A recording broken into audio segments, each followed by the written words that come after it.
Welcome into the Behind the Wall pregame show, sponsored by Campus Steaks. It's a Philly thing. Come on downtown State College to Pew Street and check them out.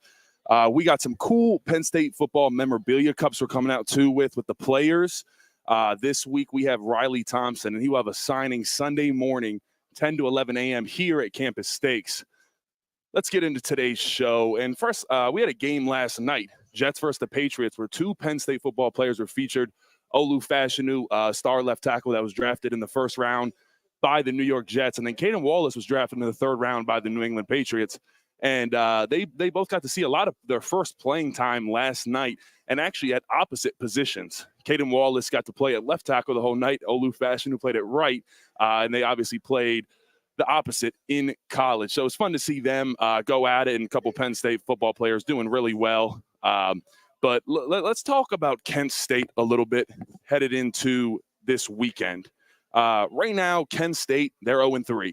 And this is a team that is not very good at the moment. They got absolutely throttled by the Pitt offense in week 0. Pitt offense put up 55 points on them. And then going into week 1, they played St. Francis University, which was supposed to be kind of an easier slack matchup for them. It did not turn out that way at all. St. Francis University is an FCS program, and they've been around since about 1925, so about 100 years. They did not have an FBS win up to that point. They played Kent State, got their first ever FBS win in about 100 years of football. So needless to say, I mean, this Kent State team is setting records for being bad. It's pretty impressive. And then last week, Kent State had the unfortunately had to go down to Tennessee, and they got absolutely throttled by Tennessee. They put up 65 points on them at halftime. So it was not good. We are going to see. Let's read some questions. We are going to see if the offense really flies tomorrow, if they will take it relatively easily in preparation for Big Ten season. Yeah, St. Francis win. Yeah, that's a PA school right there. Shout out them for getting it done. But you know, I think Kotonicki and the offense wants to see this offense really get going in the tune of 50 points and a lot of yards. And you know, we're talking a lot of yards. Let's talk about this Kent State defense first, and kind of what they're going to allow this Penn State offense to really do. So in the first 3 weeks that Kent State played, week 0, they played against Pitt, and Pitt isn't that good of a rushing team. They rushed for 201 yards. You say, okay, all right, that's Pitt. That's cool. They passed for a lot as well. Well, week 1, then St. Francis comes to town. St.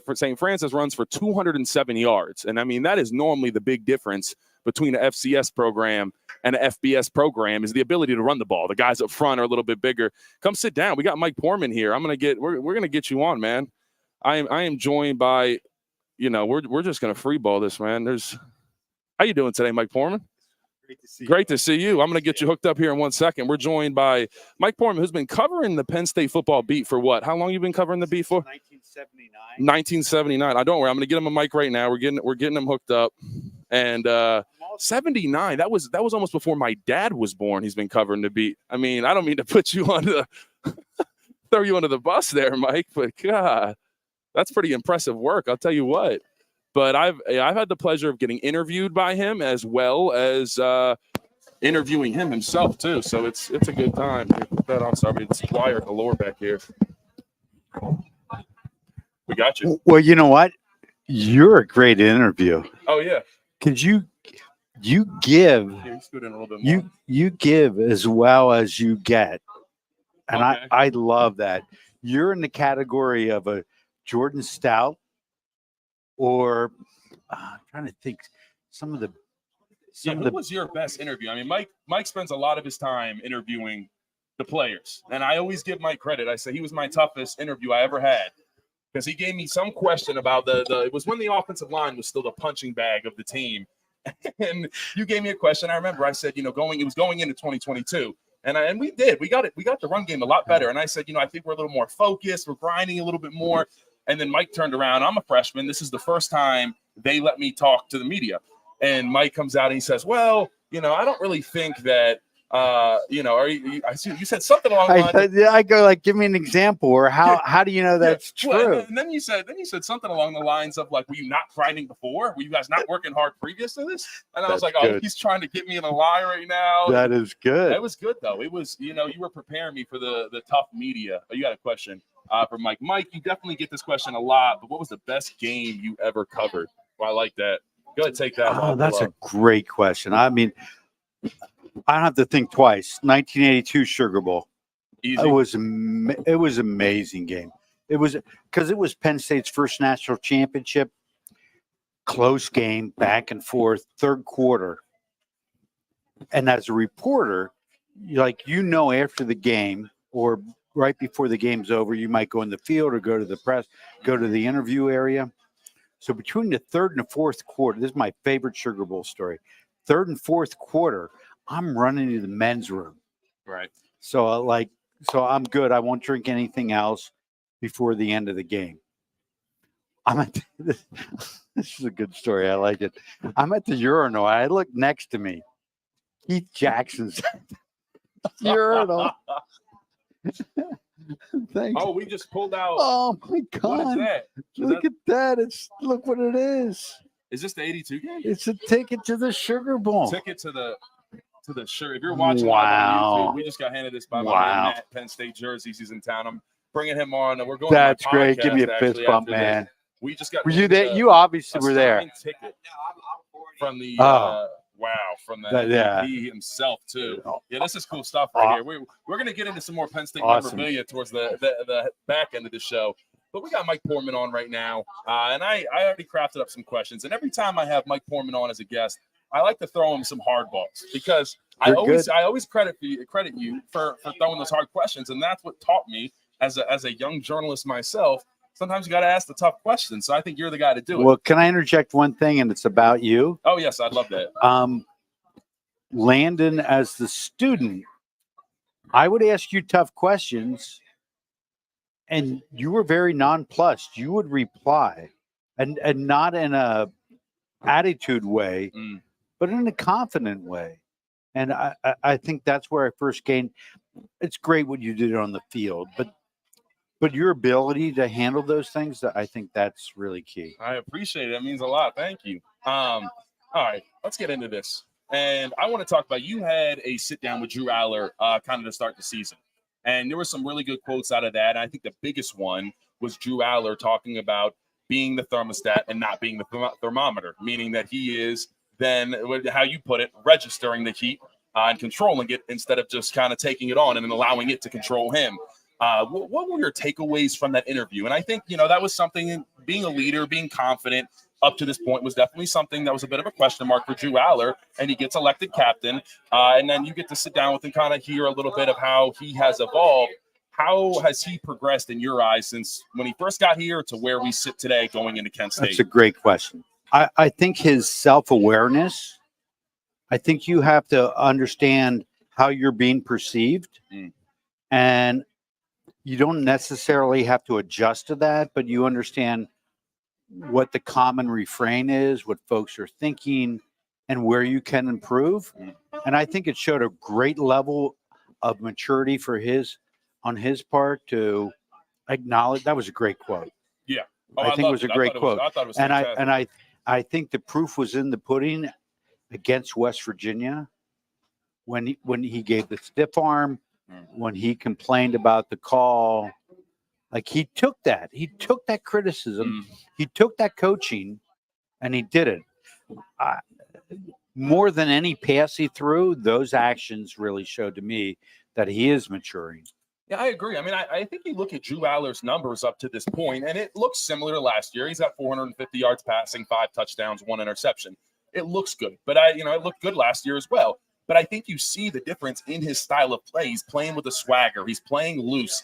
And when he makes some of these throws, he just looks more confident. And I think that is instilled in him through Andy Kotonicki. I think, we have to give Drew his credit. He did the work to get to where he is now, especially mentally, that mental aspect. I mean, I think there's never really been a question of does Drew Aller have it physically. Oh, he's a smart kid, though. He's really also smart, but there's a different smart. You tell me about that different smart. Yeah, and it is, it's being a quarterback at the highest level of college football, and that is intense, and you have to have a extremely high level of confidence and swagger, almost to the point where you're a little bit of I'm not going to use the word, but yeah, you got to have almost overconfidence as a quarterback because, number one, if you have it all a bad game, you're getting trashed, especially at a place like Penn State. You don't get an opportunity to breathe. And so, I think Drew Aller has already kind of experienced that, probably not to the level of Sean Clifford, but, he has definitely gotten some heat up to this point, and I just think he is doing a good job. Now, I will say this. He hasn't really played a good defense yet. West Virginia and Bowling Green are definitely not good defenses, and he's not going to even lesser this weekend. I mean, this is probably one of the worst teams Penn State has played in a long time. I think they're up there. Well, with 2019 since they beat Lebanon Valley College 109-7, I think that's it. My dad's an alum of Lebanon Valley College. Yeah. Okay. All right. He wasn't on that team though. Did he play? He played. He coached. He was a high school coach at Okay. Milton Hershey, Camp Hill. Gotcha. But this is you're right. When you look at Todd Blackledge, we were in school at the same time, or McGloin, Cliff to a degree, Michael Robinson. They all had that self-confidence that bordered on almost arrogance. And I'm all for that. Well, here's my thing. You look around the NFL, what quarterback that's elite doesn't have it? Well, Lamar's a very cool guy. Lamar has it a little bit. Patrick Mahomes absolutely has it. Aaron Rodgers had it. Big Ben had it. Tom Brady, Peyton. I mean, you can go on. There was almost this glowing level of confidence from these elite quarterbacks. And like you said, if you don't have that, if you are not able to feed off of your own confidence, you're not living in a good place as a high-level quarterback in college football or in the NFL. I don't think it works. You have to have a different type of mindset. Well, let me ask you this. So you're in the huddle with a guy like that, and you're blocking for a guy like that. What does that do to you? It gets me fired up. Yeah. As an offensive lineman, it's like if you see your quarterback, Drew Aller in West Virginia, getting in someone's face, chirping a little bit, yelling at the refs, that makes me want to go out there and smack someone for him and, let him sit back there for 5 seconds. That it does. And when you have a quarterback that's back there just taking it, getting abused, getting beat down, and you just see him kind of down, moping, that affects the rest of the team. So, I mean, there really is a big impact of how the quarterback, carries himself, not only, emotionally, but just like physically outward from what I can see as my teammate. Like, just as the fans perceive it, the players perceive it the same way. If you got a guy moping around, you're not going to get a lot out of that. So I am a fan of how Drew Aller has kind of, evolved. And I will tell you this, I'll never forget Purdue. And I should tell this story more. Purdue, when Sean Clifford got hurt, he ended up coming back in the game in Purdue. But Drew Aller came in for I think one series or two series. And remember that pass to Tyler Warren on the sideline? Oh, my God. It was, yeah, looking, yeah. It was a great throw. It was beautiful. It was a cover 2 defense, and Tyler Warren was on a corner route. And Drew Aller's first ever collegiate pass hits him, Tyler Warren, right in the hands. Love my guy Tyler, just set a Penn State tight end receiving record against Bowling Green a couple weeks ago.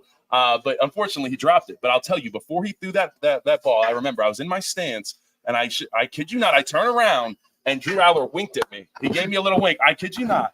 After the snap? Not after the snap. Right before the snap. I gave him a little look back. He gave me a little wink, and I was like, "All right, this guy might be the dude. Then he might be the guy here at Penn State."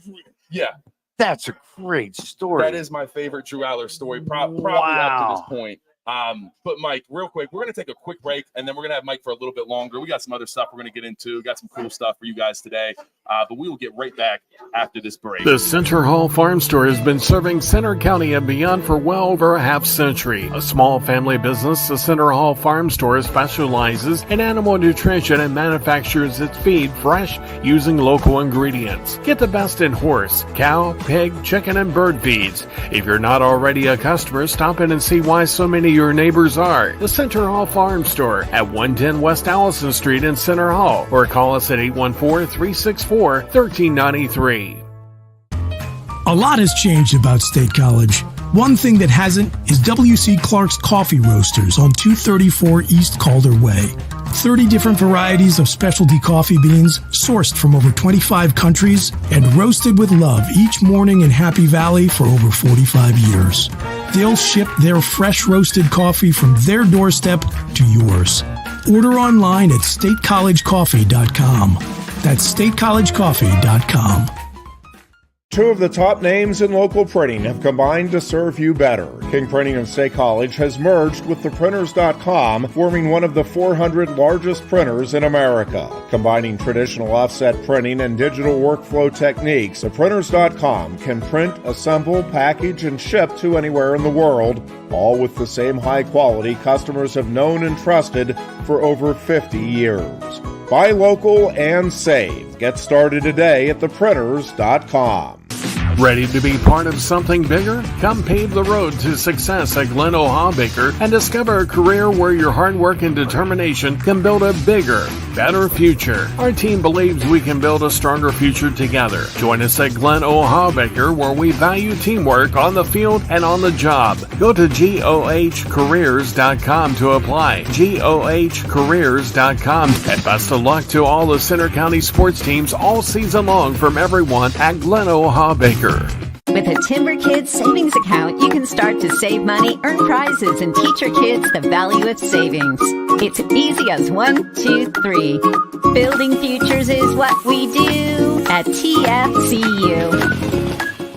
You really need to belong to a credit union. You belong at TFCU, Timberland Federal Credit Union, a credit union you can grow with. Get up and get going with the Happy Valleys 98.7 The Fox.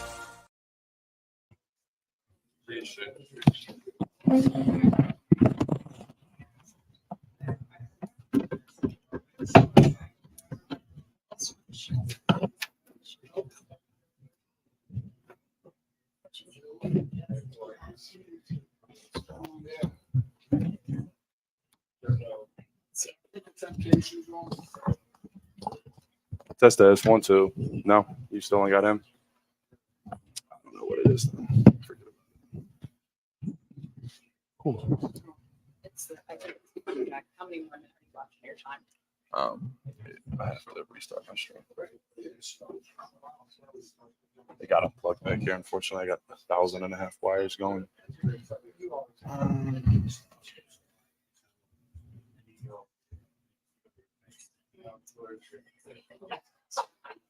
She's still great. So you got to get out of here at 3:30.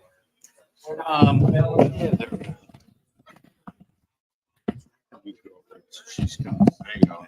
There you go. She's a psychology professor. She has classes.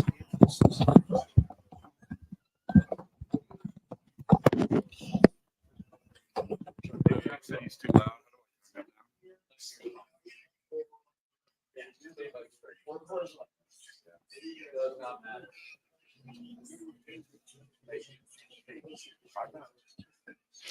Okay.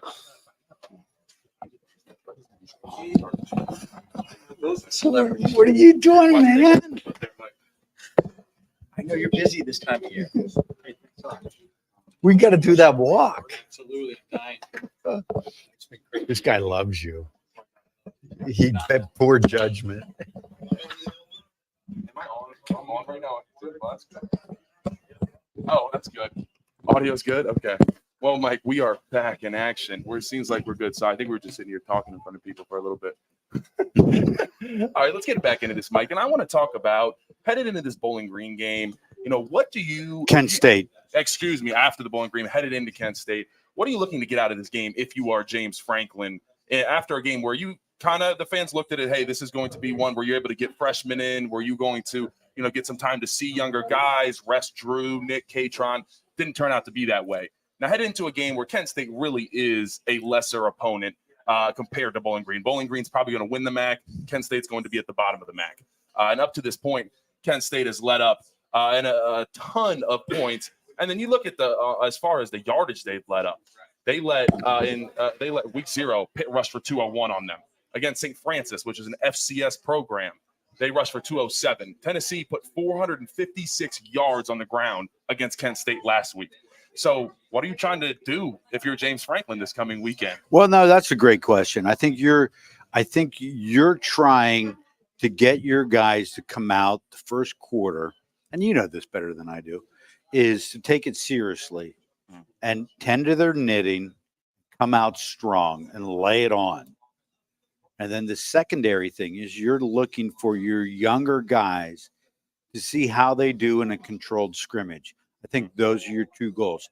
Take it seriously, come out, be ready to go, and then see how the developmental guys do. I think those are your two goals. Now, talking about some of these other younger guys that we're excited to see, and someone I want to talk about specifically is Luke Reynolds, and he is a 5-star freshman tight end. Do you have him in class? I do have him in class, so I got to be careful what I say. I know you can't badmouth him too much, but Mike has had the pleasure of having a lot of our guys on the team in his class. You know, first I got to ask, what type of student is Luke Reynolds? Well, I can't tell you what kind of student he is. I can't. Okay. So there's that line of divide. But I can talk about him as a person. All right. And so he had a great start. But I will tell you, this is a funny story. And it's okay because it doesn't talk to him. I'm not breaking any Penn State rules as far as academics. So he's flashed. He's done well. And I like him. He's a good and fun person. So after the Bowling Green game, he's in the second row with James Cousins, not Cooper. His name is James. James Cousins. I don't know who Cooper is. I call him James, and I love that. James is everything everybody says. So I go over to Luke before class starts, and I go, I know you're playing a lot, but you can't even make all COM 170. The class is COM 170, and I go, you can't even make COM 170. I go, Jasicki's ahead of you, Ty Warren's ahead of you. It's like you're scrubbing 170, so don't get a big head. And that's literally what I said. I love it. That's there's a long line of great tight ends that play here, but also we're in Mike Poorman's class. But just to update everybody, Luke and Reynolds, good students. Great student. Jasicki, really good student. Ty, really good student. Tyler Warren is a great student. I can definitely confirm. I've had a couple classes with him, so he does a good job. Up to this point, I will tell you. So at the beginning of every year and at the end of fall camp, Coach Franklin sits down with the players and the freshmen, and it's either your red light, your green light, or your yellow light. And so if you're a green light, that means you are going to burn your red shirt. That means you're going to play more than 4 games. Because now it used to be, it was about up to like 5-6 years ago, if you played even 1 snap, your red shirt was burned. Now you can play up to 4 games. You get 4 games and the postseason. And the postseason now does not count towards your burning your red shirt. So up to this point, there was only 2 guys that were green lit, meaning they were going to burn their red shirt. 2, really? That was 2. Well, it was Dejon Lane and Cooper Cousins to start. He gave it, Dejon Lane's obviously going to play a lot now with the injury to Kevin Winston. We don't know how long he is going to be out. Coach Franklin said long term. So we will see on that. And then Cooper Cousins is someone that came in physically mature and is kind of that 6th man on the offensive line. You look left guard, center, right guard. If anybody gets hurt or anybody needs to come out, Cooper's going to be the guy to go in at really any one of those 3 positions. So he is going to continue to play a lot. And now Coach Franklin says he has greenlit Luke Reynolds to burn his red shirt, and he is going to play a lot because Andrew Rapplier seems to also have a long-term injury. I think Rapplier is someone that we have thought is going to also continue that long line of just the story tight ends here at Penn State. But Luke Reynolds is, your name gets called as a freshman, a couple injuries happen, and you got to be ready to go. I mean, I'll tell you, this Penn State team, they love using their tight ends. Last year, Penn State ran a 2 tight end set about 51% of the time, a 3 tight end set about 6% of the time. So that means, 51, wow. It's a lot. I mean, that was, that was not Kotelnicki, but at the same time, a team's identity is a team's identity. So, I mean, they are continuing to use a lot of 2 to 3 tight end personnel. And, there's Khalil Dinkins. I think Luke Reynolds and Khalil Dinkins are kind of fighting for who's going to be that second guy. But he is clearly going to get a lot of burn. And we get to see him a lot this coming week, I'm sure, because now that he is going to be someone we're going to have to rely on down the stretch at tight end, these type of games, you want to instill some confidence in the young freshman, get him some easy receptions, get him going into his, freshman year, which, hey, I don't know how many times we've had a young freshman tight end. I think back, I remember like Tyler Warren, for example, who is a stud now. I think back to him freshman year, and Tyler just spoke to this. He said, Luke Reynolds is way ahead of where I was my freshman year. And I think that's the truth. Tyler wasn't a great blocker, was still working kind of everything, and to be expected. Most people do not thrive in their freshman year. There's a number of skill sets there that you have to perfect at tight end, right? Oh, it is. You got to be, and me and Goon, Keith Goon Conlon, who played on the '94 Rose Bowl team, offensive lineman, we got to sit down with Tyler Warren and talk to him about that mindset of you have to be an offensive lineman at tight end, but you also have to be a wide receiver. And how do you transition from being a blocker and you got to try to maul someone to then catching a touchdown pass? And he said, hey, honestly, Tyler Warren answered this way. He said, honestly, you got to take that offensive line mentality out to wide receiver, and you got a big dog. You got to go up and take the ball away from dudes. And that is why you see Tyler Warren win so many of these 50-50 balls, is because he's playing with the dominant mindset of an offensive lineman where it's killer. But then, he's out there against a 5'10 cornerback, a shorter safety, and he's dominating them. So I think that's why we're seeing Tyler Warren do so well up to this point, and now basically be the leader of that room, which has been, like I said, it's storied. When he first got here, Pat Fryermuth was in there. Brenton Strange is doing really well at the Jacksonville Jaguars. And Theo Johnson was drafted, I believe, in the 4th round to the Giants. Theo Johnson is now the starting tight end for the New York Giants. He's getting about 86% of snaps as far as the tight end role there. So he is doing really well. But, Mike, let's get 86%. 86% first 2 weeks. Well, a quick aside, when you look at Georgia and their tight end who's now in the pros, when you look at the success of Kansas City, when you look at the success of New England, of when Brady went to and Gronk went to Tampa Bay, having Ty Warren in that position, there's already a template there for success. You need that guy. He's that guy. He's smart. He's humble. He has an incredible skill set. It's like him coming back may have been the best offseason acquisition, right? I think that was the biggest piece. If Tyler Warren doesn't come back, Trey Wallace looks like he might be a wide receiver 1, but that's not all the way established yet. Tyler Warren is really the only receiving threat that is established on this Penn State football team up to this point. Maybe Nick Singleton, which I do want to talk about in a second. Well, Jonas, let's get right into it. Kotonicki's utilization of Nick Singleton in the passing game. Now, he only has like 2 or 3 catches on the year, but you see the emphasis to try to get the running backs involved. Now, we played 2 games, and we have 2 running backs with receiving touchdowns. Katron Allen against West Virginia in week 1, and then Nick Singleton had a fantastic touchdown that Kotonicki schemed up really well against Bowling Green 2 weeks ago. So I think you're seeing the effects of Andy Kotonicki on this offense, where guys are playing inspired. They're playing free. Like, Nick Singleton wasn't being utilized the way he is now. And you see Andy Kotonicki getting his best players the ball in space, and they are doing really, really well. And like I said, when you're playing inspired by your coach, it's a different type of play that you reach as a player, because, you don't really like your coach, or you feel like, hey, this offense isn't the most beneficial to us. It doesn't fit our needs and what we're really trying to do. You're not going to get the best out of yourself because you're doubting it. Now, when you have 100% confidence, and no matter what, you're going to hear from the players in the media, whether they believe it or not, that they have full confidence. Right. But you can tell how they say it. I think, and I wrote a thing about Nick during the bye week. I'm a big Nick fan. And I think it's been one of the under radar stories of this season, the transformation of him back to who he was, and then you throw in the maturity. I think this is an ideal situation for him. He's a humble kid. He's smart. He's focused. He's a team player.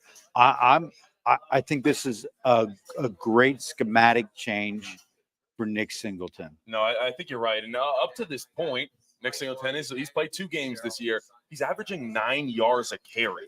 I mean, that's almost a first down every carry. Well, here's the other thing about Nick. After 3 years, he's going to end up probably in the top 6 all-time rushing yards, probably in the top 5 multi-purpose yards, with the best of the best. And there's a long way to go, but I think I wrote this the other day, in the same breath as an LJ, as a Saquon, as a Kajana, as a Kurt Warner, all the people, I put him in that category, potentially the people that I've covered who are strong on the field and good guys off of it. Absolutely. No, I think you're right there. And Nick Singleton, here's my prediction. I don't normally do bold predictions. I don't like them because normally you look dumb because they don't normally happen. My bold prediction for this week, I think Nick Singleton is going to set a single game record for himself. I believe his record right now, it was set against, I want to say Ohio, his freshman year, 179 on the You ground. and numbers, man. You like facts, Mike. I tell my audience, I say we deal with facts over here. We deal with real stats. It's a sports show, so we're going to be opinionated. But I like to give, hey, if you tune into my pregame show, I'm going to equip you with some stuff to go to the tailgate with to, impress the friends a little bit. So his single game high is 179 against Ohio his freshman year. I think he will go over 179 tomorrow against Kent State. That's my bold prediction. And listen to this. Here's my other bold prediction. In the Nick Singleton, Katron Allen era, the Penn State rushing offense has only went over 300 yards one time. Really? Yes, just one time. And so I think tomorrow they're going to go over 300 again. That's my prediction. I talked about earlier, this Kent State defense has led up over 200 yards every single game. And then against Tennessee, way more. We got some tomfoolery going on in this Kent State. If everybody, you got to come down to Campus Steaks down here on Pew Street. We have a great time down here. We got the player memorabilia cups that we have come out with, where we feature a new player every single home game. I appreciate that. Good assist here. If you're watching live, if you're not on the radio, I'm showing a Riley Thompson signature cup. So we come out every single home game, a new player, and then that player will have a signing Sunday morning, 10 to 11 a.m. at Campus Steaks. So Riley Thompson will be here following Kent State Sunday morning. So come out and see him 10 to 11 a.m. You can get your cup at Campus Steaks at the student bookstore or online at the student bookstore. It's a great – love the location here. It's great. You're across the street from Doggies. You're right off of College Ave. I only call it the Skeller now. That's my rule. I try, Mike. I try to keep old school Penn State alive. I appreciate that. If I keep old school Penn State alive, I'd be remiss in my duties of not referring to Doggies. Yeah, as the but Skeller. there's always the Penn. Dennis Hohenscheld, who used to be the assistant women's volleyball coach, is a manager of Doggies. Okay. So he's coaching Doggies, man. And they're doing a good job over there. The pizza, I think, is vastly underrated at Doggies. I don't know. But Doggies is great. But you go to Doggies, then you come across the street to Campus Steaks. It's a hot corner. It to is. use a sports analogy. I like that. That's a good one. Kent said in the comment section, I think we see a tweaked defensive scheme, show more pressure and blitz packages. I definitely agree with that. I think they're trying to put some pressure, but I think this is finally an offensive line Kent State has that you can beat just rushing 4 guys. I mean, this is to think the UMass when Adisa Isaac just dominated the UMass right tackle for 2.5 sacks. That's when you start to stack up these big stats. And, I think that the defensive line has simulated a lot of pressure, but they just haven't got all the way home yet to this point. You don't see it in the stat sheet. I think Denai is this close.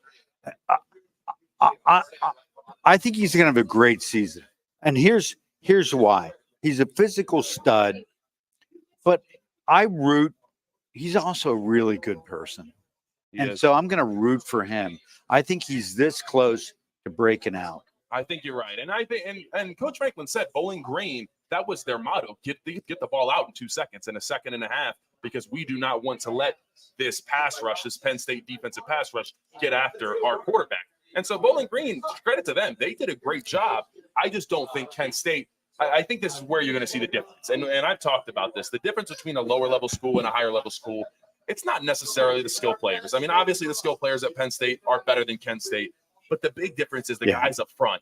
At Kent State, you got, guys that are 280, 6'3" starting. At Penn State, it's 6'4", 6'5", 6'6", 300 plus across the board, and you are able to dominate at a much bigger fashion when you're just dominant up front on both sides of the ball. So I think, there was multiple times I watched a lot of tape on Kent State versus Tennessee. Kent State's both their first 2 drives ended in fumbled snaps going backwards. The second one ended in a safety. So there is a clear, lack of production from this Kent State offense. They have yet to throw over for 200 yards yet the whole season. Haven't rushed for over 80 yards on the whole season, and they playing teams like St. Francis University in PA. Shout out St. Francis, getting their first ever FBS win against Kent State 2 weeks ago. And their program has been around for about 97 years. Kent State's given them their first ever FBS win. I mean, this Kent State team, I hate to say it, and I know people are cautious because of what just happened against Bowling Green, but I promise you that they're not even close, I don't think. I think it's not even close, and I'm just excited to see what not only I think the offense is really going to continue to hum. We've rushed for over 200 yards in both of the first 2 games against West Virginia and Bowling Green. But I think this is where we have a defensive masterclass, where we are constantly getting turnovers. We're giving Drew Aller the ball on the plus 30-yard line, giving him short drives. That's how Tennessee got to 65 points at halftime, is because they had 3 or 4 turnovers in the first half. Now, the Penn State defense has turned it on when we've needed it against West Virginia. I think against Bowling Green. Bowling Green was driving just down 3 points, and that is when the Zakee Wheatley interception happened. Next play, Nick Singleton, like 45-yard touchdown run. That change of momentum, let's just get that from the beginning against Kent State and not even let them get into the game. Well, I think Kent, if you're Kent, you got to, and you alluded to this or directly addressed it, is you have to hold on to the ball.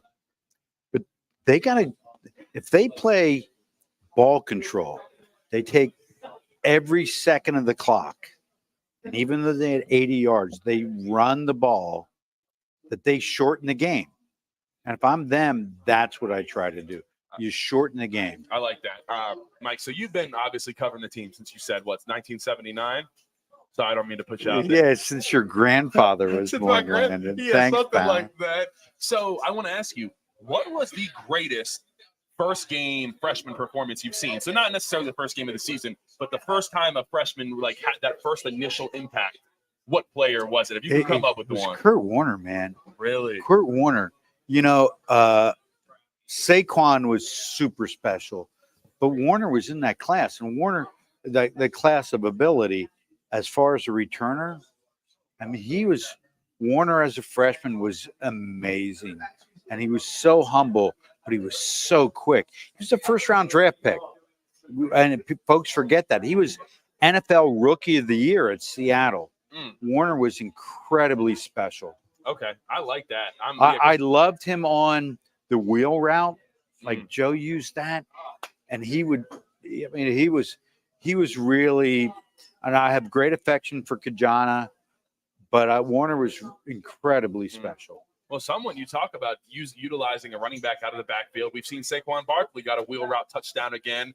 You remember Saquon Barkley wheel routes. He dropped the well, yeah, Listen, at the end of the day, and I had this conversation about Saquon a couple times. I am just so happy he's in a place where he can thrive, and it doesn't feel like I'm sure going to work every day for Saquon at New York was like just dreading it, just going in behind that offensive line. No offense, Daniel Jones is awful. I don't know why. The biggest mismanagement of funds I've ever seen paying Daniel Jones hundreds of millions of dollars. But put that aside, Saquon now gets to a place where this Eagles offensive line is elite. It's one of the best in the entire league. And then you got Jalen Hurts, A.J. Brown. You have a lot of weapons all around you. They can't just center in on you. And then we saw Saquon Barkley go crazy in Brazil. Had about 100 to 130 all-purpose yards and 3 touchdowns, and then had over 100 all-purpose yards last week. I know he dropped basically the game-sealing reception. I'm sure that's. But you know what, though? I watched the post-game interview, and he owned it. And for me, you know me well enough. For me, I love seeing that. He handled it really well, and you can't. I love to root for people like that. And that he's a stand-up guy. He handled it well. He owned it. He did. And I mean, that's what you have to do in those situations. I mean, that it really is. There's no other way to go about it. And look, it's not the end of the Eagles season at all. I think they have a really good roster. And one thing that I think was interesting, I want to get your take on this. It was said after the game, Jalen Hurts gave the post-game speech after they lost.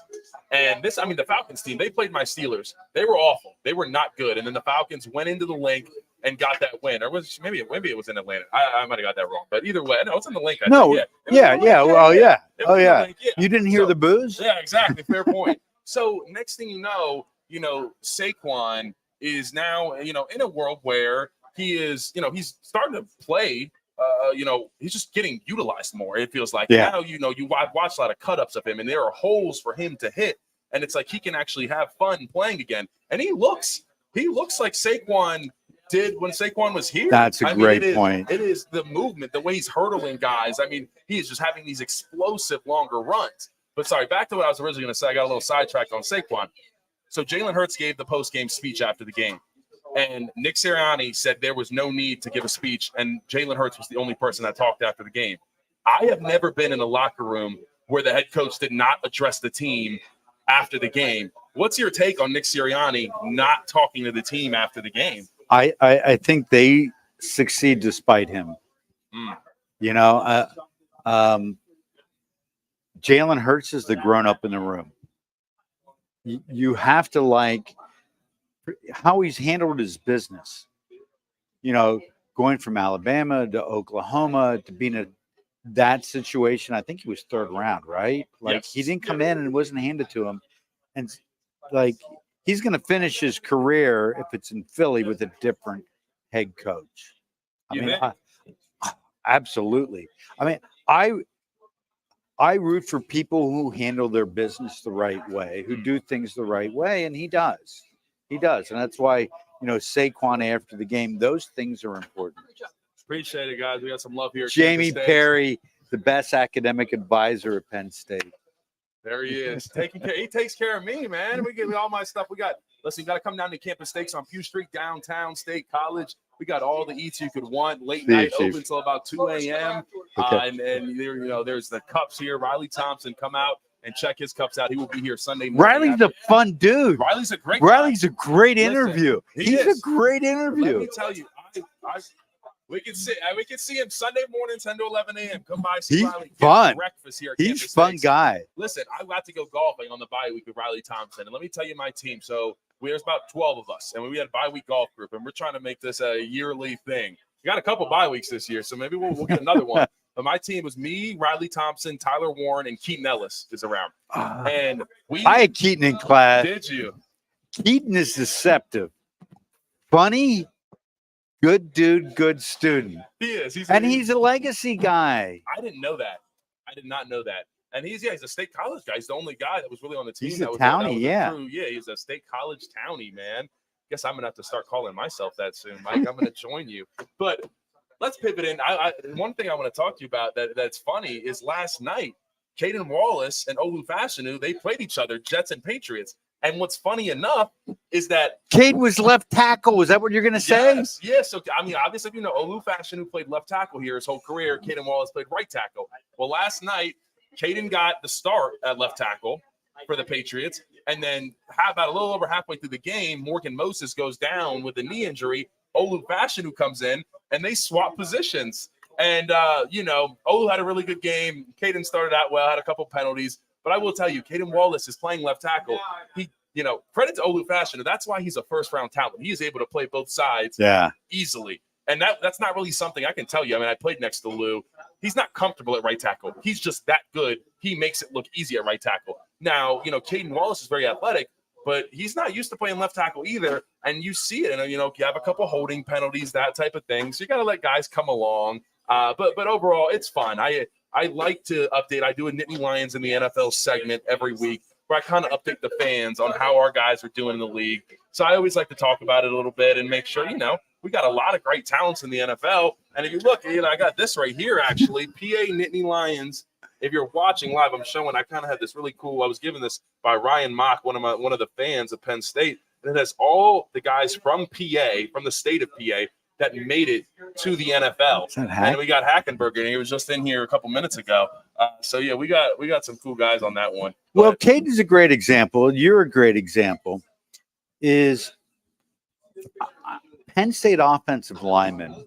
You tell me about that fraternity, but I have to tell you, having had Penn State offensive linemen in class, they do things the right way. They show up, they're invested, they're smart, they're humble. It's a really interesting, I think, undervalued group. I totally agree. And well, I mean, that's kind of, we have to do the dirty work as offensive linemen, and we don't get any of the love. You know, we're the AC. You only notice when it ain't working. That's how the offensive linemen operate from a standpoint of the love that we get. So no, I mean, really, it is. It's funny, but that you have to come with the mindset every day. Hey, I'm going to come in. I'm not going to be appreciated, and I'm still going to work my tail off for my team, my coaches, and all the fans that are watching.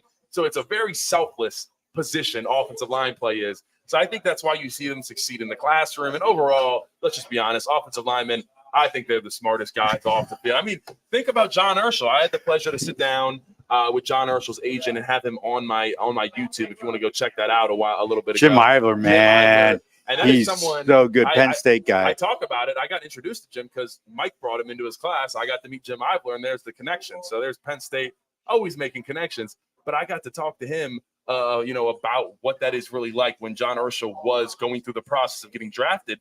And he was so smart and did so many things where he's teaching classes. There's one of my favorite stories where they were filming the Penn State coaches, and it was Bill O'Brien. And he's showing the board of when guys have classes. They have a green dot when they don't have classes. It's a red dot when they have classes. I've never seen this. And next thing you know, they say, what's this yellow dot next to John Urschel? And they say, well, coach, that means he's busy. He's not in class, but he's teaching a class. So that was John Urschel, for a while here at Penn State. That's a great story. It's amazing how different he is just from the normal guy. They got him. I think he's still the first ever athlete to have a deal with the TI-84 calculator. Jim Ivler told me he got him a deal with them right away. And, John Urschel played for a couple years and then now doing probably things that are more important to the human society. Well, he's teaching at MIT. His wife is one of the best sports writers in America. I did not know that. She's Louisa Thomas. She's really good. They're a rocking family, man. Does she go here? Do you know? No. We got a lot of great. Yeah. Who's on the sidelines for? Is it NBC? Is it Pam? We got a couple. Well, there's Melanie Collins, CBS. Yeah. Lisa Salters. That's what I'm thinking about. She's the best. But Mel's a townie. She's from State College. Best thing, I had Mel in class for a sports writing class. Mel was a great writer. All the really good ones, same with Lisa. The really good people who are great with words, they're great with words spoken, but also writing. Absolutely. Mike, I appreciate you coming on. Before I let you go, score prediction for tomorrow, Kent State, Penn State. What do you got? 63-6. Okay. 2 field goals. 2 field goals. I like it. Mike Poorman, I You're the appreciate best, you coming man. on. We are going to sit down with Penn State jerseys here in a second. Someone that has really collected a lot of Penn State memorabilia, made his way all the way across the country. And we're going to get a little sneak preview at some of this really cool gear he has right after this break. The Center Hall Farm Store has been serving Center County and beyond for well over a half century. A small family business, the Center Hall Farm Store specializes in animal nutrition and manufactures its feed fresh using local ingredients. Get the best in horse, cow, pig, chicken, and bird feeds. If you're not already a customer, stop in and see why so many of your neighbors are. The Center Hall Farm Store at 110 West Allison Street in Center Hall, or call us at 814-364-1393. A lot has changed about State College. One thing that hasn't is W.C. Clark's Coffee Roasters on 234 East Calder Way. 30 different varieties of specialty coffee beans sourced from over 25 countries and roasted with love each morning in Happy Valley for over 45 years. They'll ship their fresh roasted coffee from their doorstep to yours. Order online at statecollegecoffee.com. That's statecollegecoffee.com. 2 of the top names in local printing have combined to serve you better. King Printing of State College has merged with theprinters.com, forming one of the 400 largest printers in America. Combining traditional offset printing and digital workflow techniques, theprinters.com can print, assemble, package, and ship to anywhere in the world, all with the same high quality customers have known and trusted for over 50 years. Buy local and save. Get started today at theprinters.com. Ready to be part of something bigger? Come pave the road to success at Glen O'Habaker and discover a career where your hard work and determination can build a bigger, better future. Our team believes we can build a stronger future together. Join us at Glen O'Habaker, where we value teamwork on the field and on the job. Go to GOHcareers.com to apply. GOHcareers.com. And best of luck to all the Center County sports teams all season long from everyone at Glen O'Habaker. With a Timber Kids savings account, you can start to save money, earn prizes, and teach your kids the value of savings. It's easy as 1, 2, 3. Building futures is what we do at TFCU. You really need to belong to a credit union. You belong at TFCU, Timberland Federal Credit Union, a credit union you can grow with. You have to get going with the Happy Valleys 98.7 The Fox. We are back at the Behind the Wall pregame show. I am your host, Landon Tangwall. We are downtown here at Campus Steaks on Pew Street. Come check them out.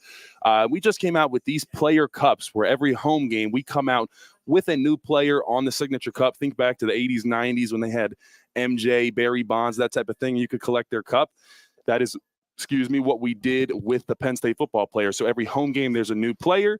Following the home game on Saturday, Sunday morning, there will be a signing here at Campus Steaks on Pew Street with the player from 10 to 11 a.m. So we got Riley Thompson joining us this Sunday.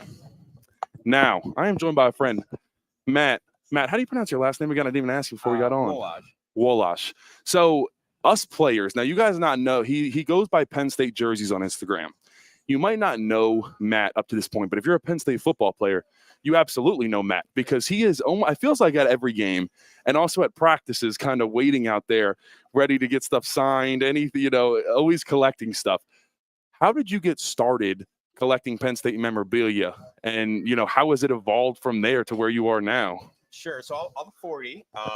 So really the first exposure I had to jerseys was those East Bay catalogs. They used to get delivered and they had Champ Sports in the mall. This was before internet. And when Nike first got prominent with Penn State, the first jersey they came out with was number 39, Curtis Enos.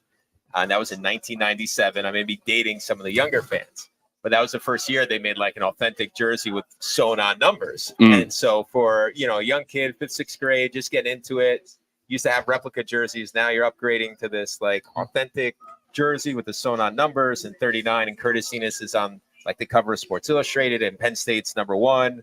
Like that was like the first jersey that I got that really kind of got me into it.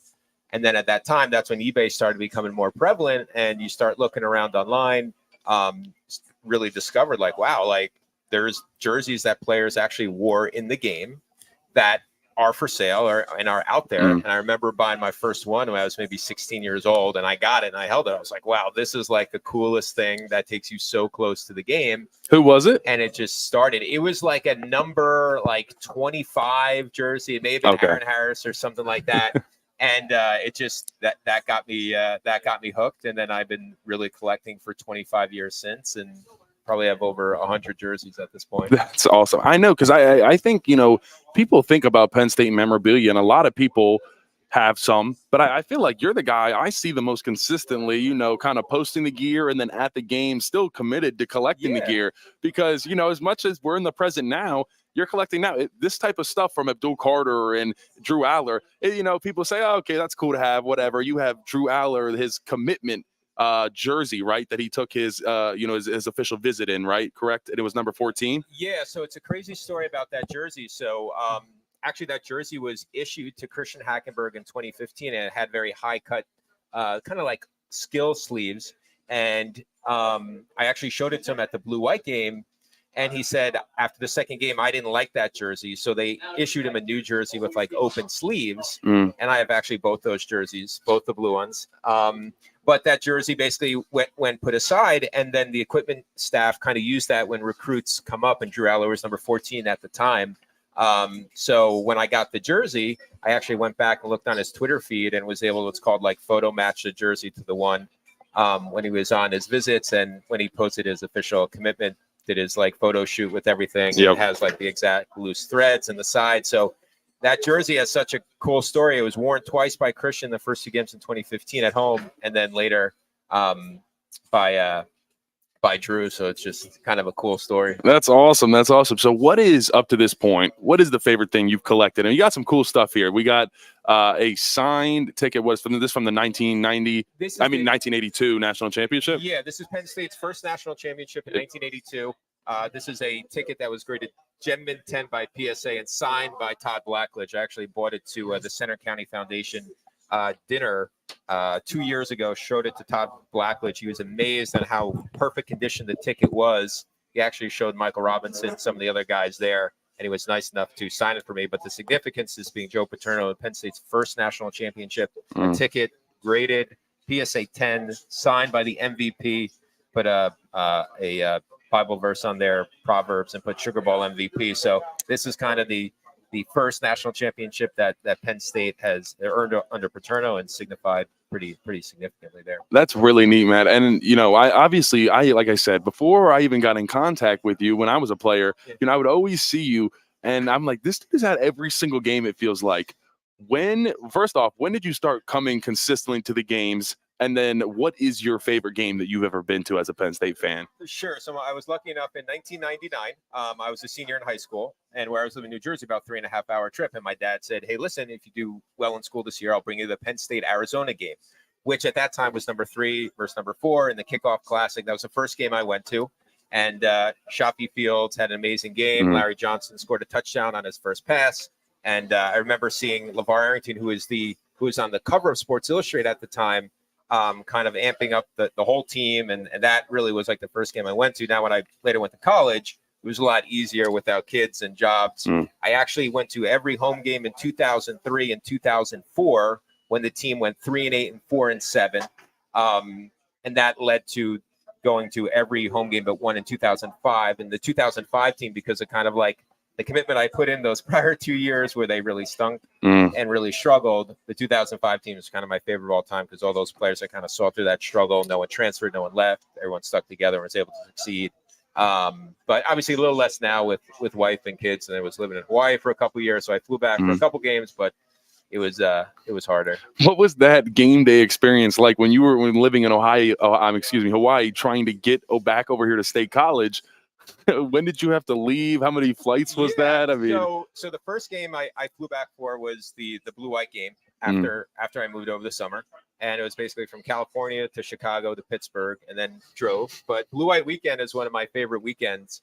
So I enjoyed that. I did that twice living out there. Luckily enough, you guys played in the Rose Bowl 2 years ago, and was able to fly out for that game. And I called my buddy John. I was like, dude, I'm flying you out. We're going to the Rose Bowl. We're sitting first row behind the bench. He's like, no way. I said, come. I said, we go. We had like a killer weekend. And it's just, football and games, it's the experience, right? Life's greatest gift is the experience we share with others. And Penn State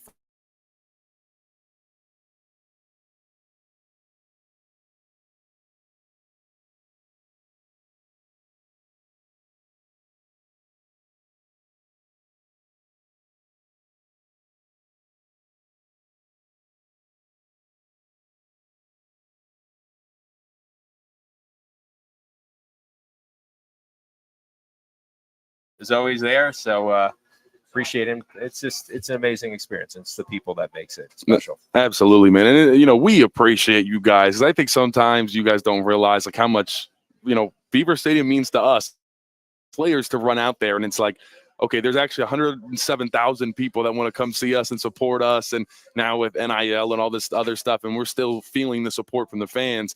I just want to say thank you from us. Just, I don't think you guys hear it enough, the commitment that you put into, coming to all these games, coming from Hawaii to Penn State. And that is why, in my opinion, the Penn State fan base is the best fan base, because you guys are just overly committed to the point where it's an honor to be a part of, man.